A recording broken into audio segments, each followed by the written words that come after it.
Hi friends, thank you for downloading today's podcast. Be sure to check us out on the web at www.thesceneshow.com, where you can find our blog and find the new exclusives and new offers to you, the listeners. Don't forget to check us out, and be sure to, if able to, consider donating to The Scene Show. And in order to help us out, in order to offer incentives to guests and buy new equipment and things of that nature, 100% of your proceeds will go back into the show. And thank you for listening. We hope you enjoy today's broadcast. And welcome to this edition of The Scene Show. Great to be with you here on a Monday evening as always. I did not post last week, and I apologize for that. I originally said I was going to publish on Wednesday instead of Monday, but I didn't end up publishing at all because of the fact that I had an exam coming up, and I have an exam tomorrow as well. But I'm doing this as a way to relax and as a way to unwind, and so I'm going to spend the evening with you talking about St. Thomas. Now, originally I had planned on covering the scholastic period in 3 parts,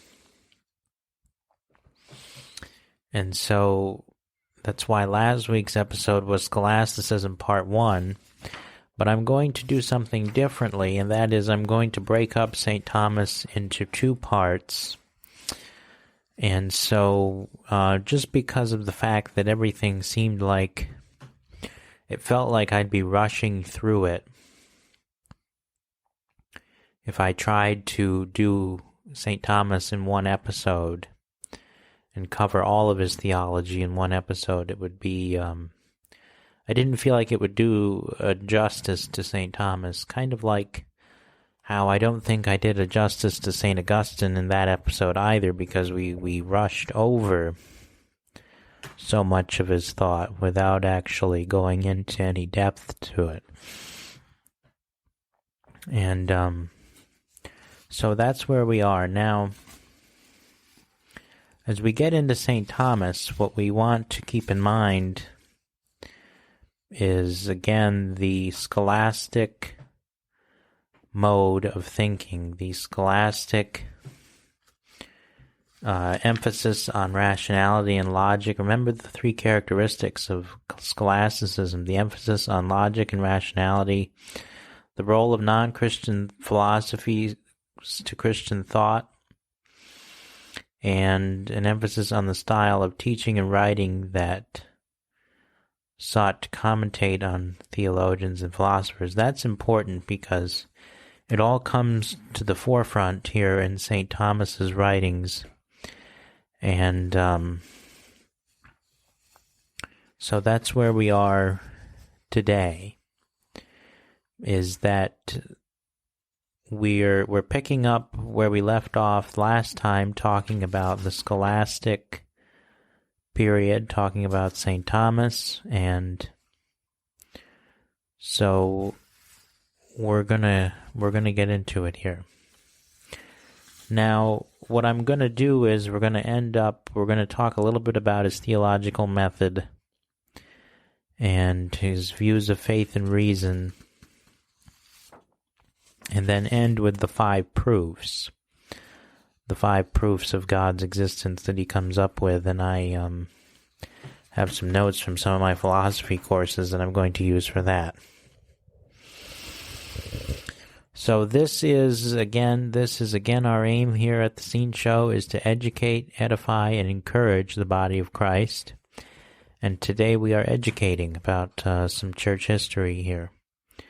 And if you want to go for the encouraging route and have more devotional time, check out our Behind the Scenes podcast, which should be up on Apple Podcasts and other platforms. That's where I do the kind of more devotional type things from Scripture. So hopefully that one. And again, I'd like to encourage you that if you would like to be on the Scene Show or on Behind the Scenes, whichever. I'm still not sure what I'm going to do with that. I'm kind of working that out, but do send an email to tyakalis@hotmail.com. That's tyakalis, YAKALIS, all lowercase, at hotmail.com. So please do that if you're interested.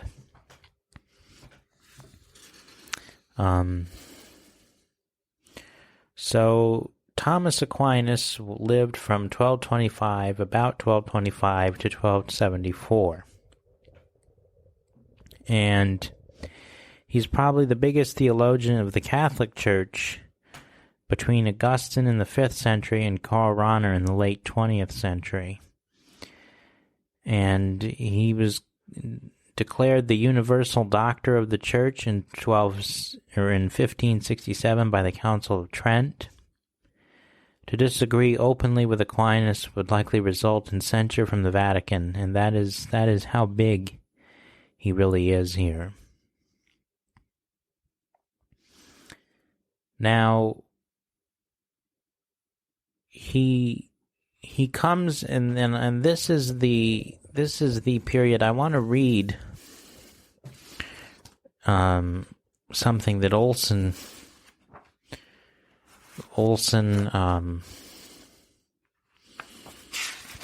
quotes here. He is quoting, and this is to give you an idea of the theological context of Aquinas, because it's going to come to the forefront here. So here's what it says. The scholastics of the 13th and 14th centuries were theologians essentially, philosophers only incidentally. Their reasoning was a concentrated effort to penetrate the mysteries of the Christian faith. Their philosophy was the handmaid of theology. Nonetheless, it is a striking historical fact that those great theologians were equally great as philosophers. Being theologians, they did not care to start by developing a complete philosophy. Rather, they developed their theology and philosophy in organic integration, so that theology was constantly fertilized by philosophic speculation, and philosophy remained under the guidance of Christian dogma.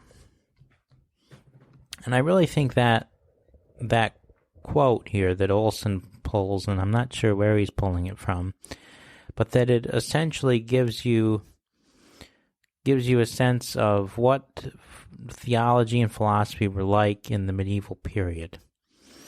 And this is the period that Aquinas comes into, because we have this great renaissance of Aristotelian thought.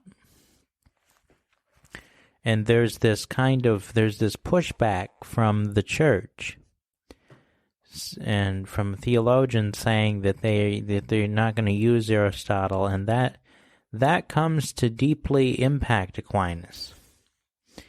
And maybe I'm getting ahead of myself here, but it deeply impacts Aquinas, and it's one of the major forces on his life, is this discovery of Aristotle.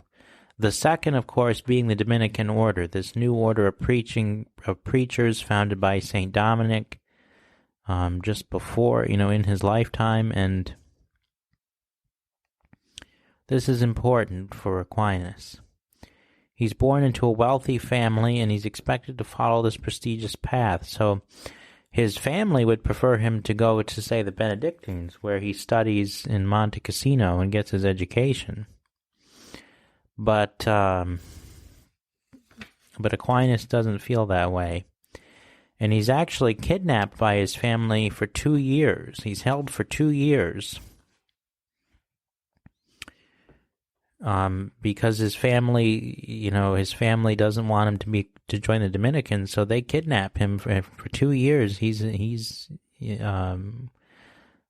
this program of intense sort of trying to I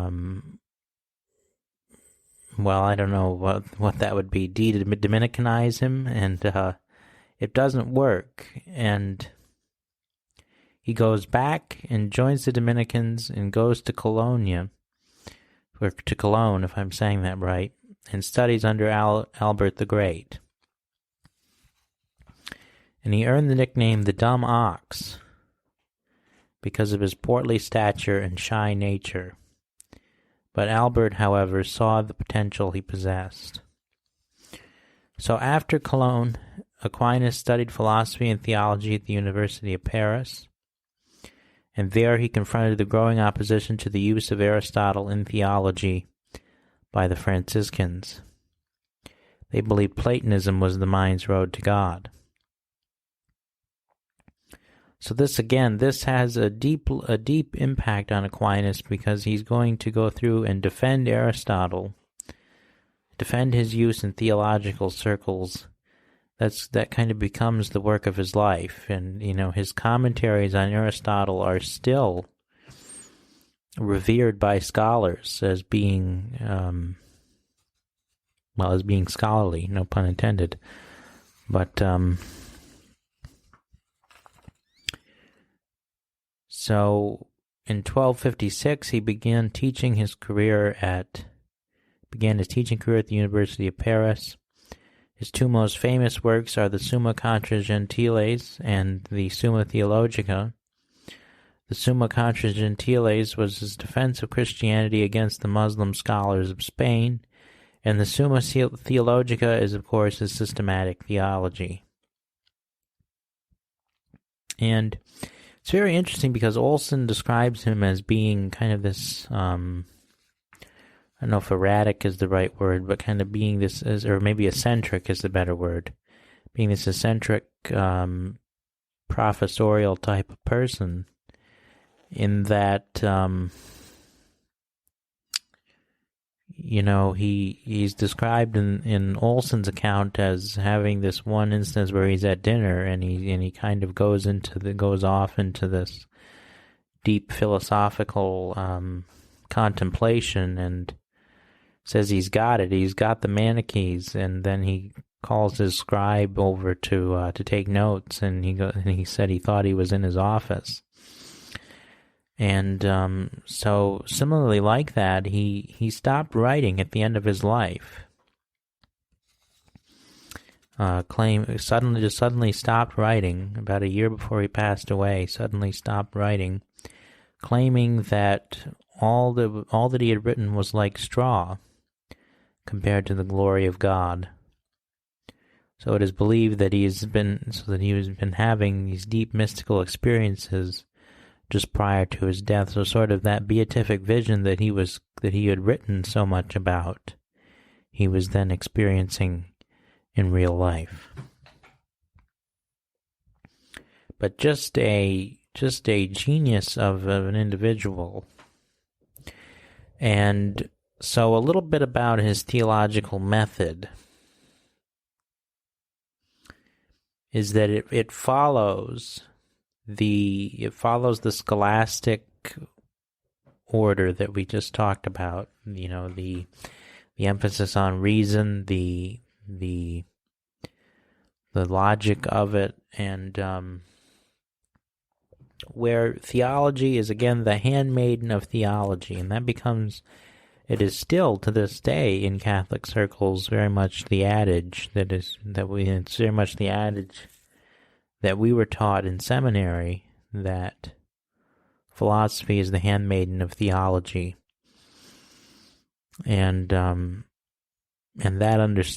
course I could go on and on about that, but I won't here. I'll stick to the points, to the script. Now, many people think that Aquinas just goes through and baptizes Aristotle into Christianity, but he's not afraid to disagree with him, and he disagrees with him most notably on his views of creation. That God created the world out of nothing, ex nihilo. And St. Thomas disagrees with Aristotle on that. Aristotle believed that the world was eternal in this kind of eternal regress. But Aristotle does not believe that, and I'm gonna hold that thought, because we're gonna come back around to that in a minute when we get into the 5 proofs. And again, the reason why I wanted to slow down and spend a little bit of time on St. Thomas, because he is such a big figure in the history of Christianity. Now, let me see here. Aquinas' view of faith and reason in natural theology. So, we've talked a little bit about that. But the biggest sort of change, and this becomes a point of controversy, is that Aquinas sees reason as a distinctly separate means to discovering God than divine revelation. So let me unpack that just a little bit. That basically, all that had come before him, and even like Anselm's ontological argument, began with grace. So it began with the idea that God's grace illuminated the mind to see that nothing greater than God could be conceived. But Aquinas takes this approach to reason that almost like you have 2 separate books, if you will, that you can see God, and one being divine revelation on the one hand, reason on the other hand. So that, and I believe he does use and quote Romans when Romans talks about seeing, that God's attributes were clearly known from the foundation of the world. And therein again, I'm going to go to Olson, because Olson does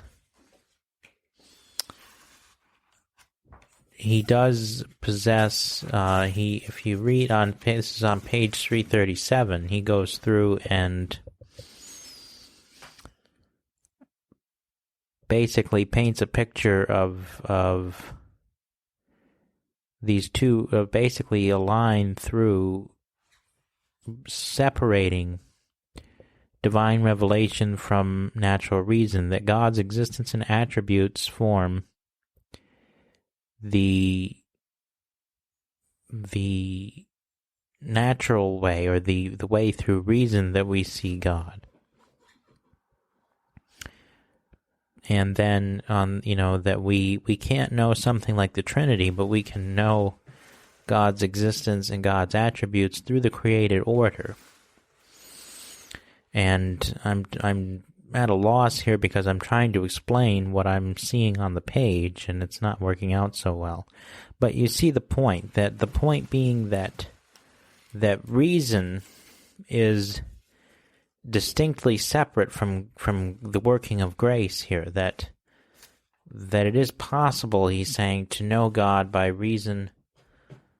I don't know if I'd say by reason alone, but that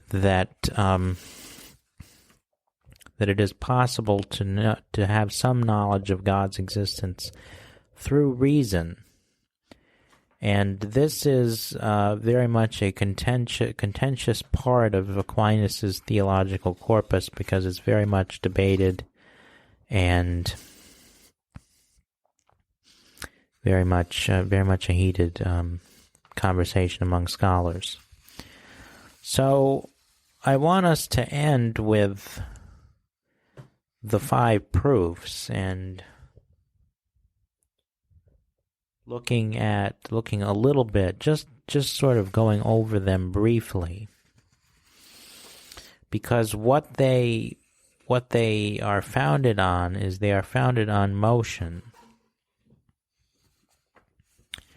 especially the first way, and then the third way.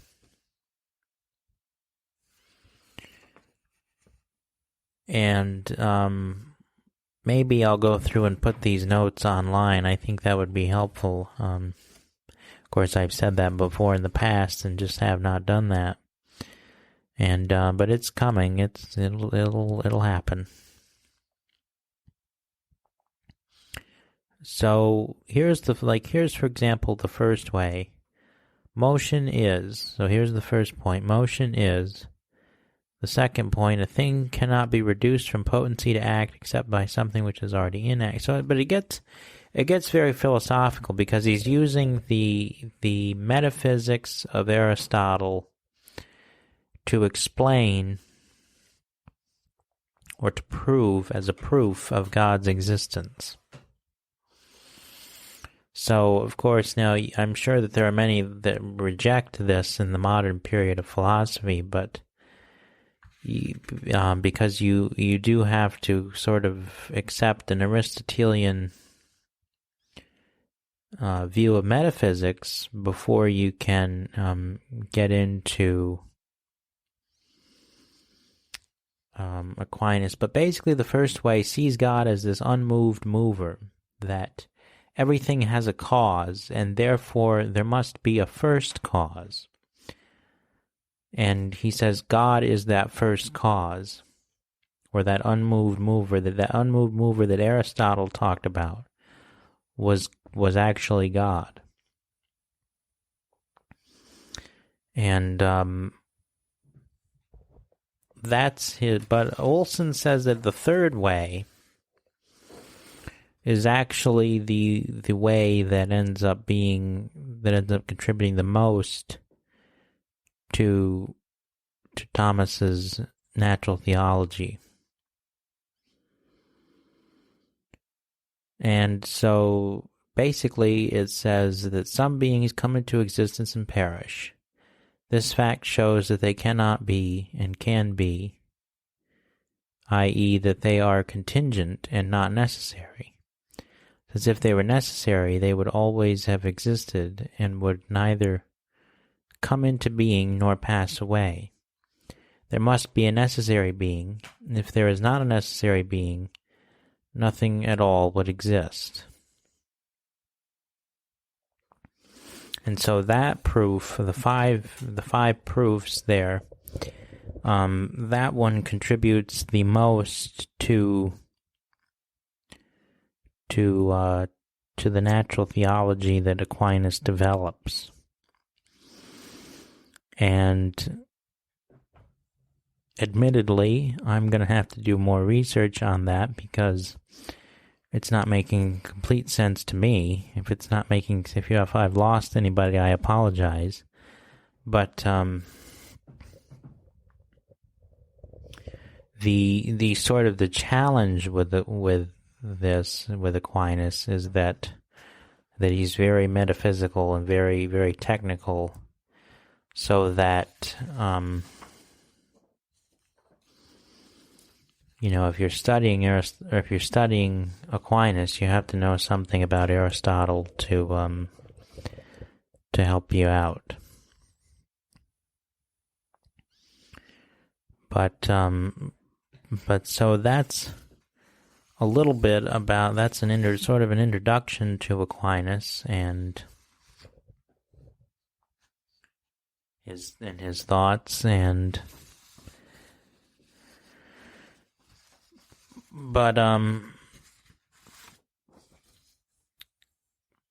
don't want us to get too lost here, so I'm going to stop there and come back next week and continue talking about St. Thomas, continue on with the rest of his theology. And what I'm going to do is I'm going to put these notes up online so that you can see them, and hopefully so that you can go to the website and basically be able to click on a link or something and read it or something like that. And I'm going to figure that out to help clarify what I've said and to help bring some understanding to this great theologian and thinker of the church, and And Aquinas is required, Aeternae Patris in 1879 by, I believe it was Pope Leo the 13th, I believe, if I'm not mistaken. I know I've got the year in the document right, but that restores St. Thomas, or puts St. Thomas as the philosopher of the church, and requires that, I believe it requires that seminarians learn about St. Thomas and study St. Thomas's theology and his thought. So that's a little bit. I didn't want to read the proofs, because all of the proofs, because again, it's not making perfect sense to me, and which is bad because it means I haven't researched enough. But